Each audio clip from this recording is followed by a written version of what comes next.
రాజకీయం అంటేనే నటన కదా మొదట. అంటే చాలామంది ఎన్టీఆర్ గారు కూడా రాజకీయాల్లోకి వచ్చే ముందు చెప్పాడు, అసలు మా నటన ముందు రాజకీయ నాయకుల నట ముందు మాలాంటి నటులు పెద్ద నటులే కాదు అన్నారు. ఇది నిజం అయ్యుండొచ్చు లేదా కాకపోవచ్చు.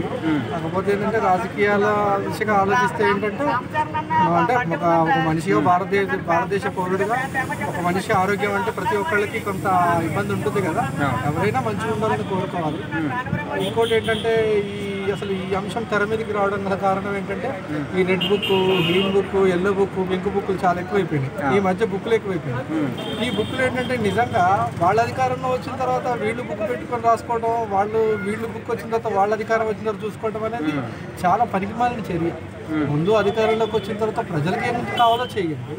వాళ్ళు అధికారంలోకి రావడానికి ప్రజలకి మనం అధికారం నుంచి దూరం అవ్వడానికి మనం ప్రజలకి ఏం అన్యాయం చేశాము, ప్రజల విషయంలో మనం ఏమైనా తప్పుగా వ్యవహరించామా, అందుకనే మనకి అధికారం నుంచి బయటికి తీసుకొస్తే ప్రతి ఒక్కళ్ళు ఆత్మవిమర్శ చేసుకోవాలి. వాళ్ళు ఒకసారి వాళ్ళు సెల్ఫ్ డిఫెన్స్కి వెళ్ళే ఆలోచన కూడా ఉండాలి. అంతేకాని ఈ బుక్కులు రాసుకోవటం వల్ల అంటే ఇప్పుడు ఫైనల్గా ఎవరు పిచ్చివాళ్ళు జనాల అంటే నువ్వు అధికారంలో లేనప్పుడు వాడి గురించి రాసుకుంటావు, వాడి అధికారంలో గురించి వీడి గురించి రాసుకుంటావు. వచ్చిన తర్వాత మీరు అధికారంలోకి వచ్చిన తర్వాత గత ప్రభుత్వం వల్ల పార్టీల మీద కేసులు పెడతారు, నాయకుల మీద. మళ్ళీ వాళ్ళు వచ్చిన తర్వాత ఎవరెవరి మీద కేసులు పెట్టాలని మీరు పుస్తకాలు తయారు చేస్తారు. అంటే ఏంటిది అంటే రాజ్యాంగం ఇచ్చిన ఓటు హక్కుతో ఆడే ఒక క్రికెట్ ఆటన ఇదేమన్నా మనకు మీరు ఆడుకోవడానికి. నిజంగా బుక్కులు అనేది ప్రతి ఒక్కటి అన్ని చోట్ల ఈ మధ్య వింటాం, బుక్కులు ఏం బుక్కులు కనీసం ప్రజలకి ఏం చేయాలో చేయండి ఫస్ట్. సార్ ఇప్పుడు ఇదంతా కూడా పక్కన పెడితే ఈ రాజకీయాలు ఇదంతా రాజకీయ పార్టీలో ఉన్నప్పుడు ఓన్లీ రాజకీయాల వరకే మాట్లాడాలి. కానీ ఇప్పుడు వీళ్ళందరూ కూడా ఎట్లా అంటే మరీ హెవీగా పర్సనల్గా వాళ్ళ ఇంట్లో వాళ్ళ దగ్గరికి వెళ్ళి బూతులు మాట్లాడడం కానీ అక్రమ సంబంధం ఇట్లా రకరకాలుగా చాలా మటుకు మాట్లాడారు. సో ఇది ఎంతవరకు కరెక్ట్ అంటారు? యాక్చువల్గా ఏంటంటే దీంట్లో ఒక నిజం దాగుంది. ఎందుకు వీళ్ళు ఇట్లా ప్రశ్నిస్తారు, పర్సనల్ ఇష్యూస్కి ఎందుకు వెళ్తారు అంటే అవతల నాయకుల్ని డీగ్రేడ్ చేయడానికి ఉపయోగపడే అంశంగా దీన్ని వాడతారు. అంటే ఇప్పుడు ఒక నాయకుడి గురించి ఎవరైనా ఆయన అంటే సమాజం నుంచి అది తప్పా కాదా, ఆ సమాజం గురించి అది సమాజంలో ఉంది తప్పా కాదా అని ఆలోచించుకునే ముందు ఏంటంటే వీళ్ళు ఎప్పుడైతే ఎదుటి వాళ్ళ గురించి పర్సనల్ వాళ్ళ ఫ్యామిలీ జోలికి వెళ్తారు ఏంటంటే ఈజీగా వాళ్ళని డీగ్రేడ్ చేయొచ్చు అనే అంశం అనమాట.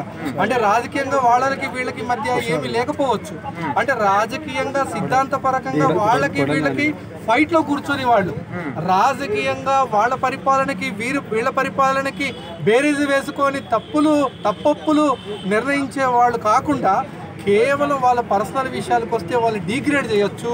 అంటే ఉదాహరణకు చెప్తారు, అంటే ఇది చెప్పొచ్చో సమంజసమో కాదో తెలియదు. పవన్ కళ్యాణ్ గారిని కూడా మూడు పెళ్లిళ్ళు ఆ 3 పెళ్లిళ్ళకి ప్రజాస్వామ్యానికి సంబంధం లేదు కదా, ఆయన పొలిటికల్ లీడర్, అది ఆయన పర్సనల్ ఇష్యూ. కాకపోతే ఎందుకంటే ఈ విషయం హైలైట్ చేస్తే ఆయన డీగ్రేడ్ అవుతాడు.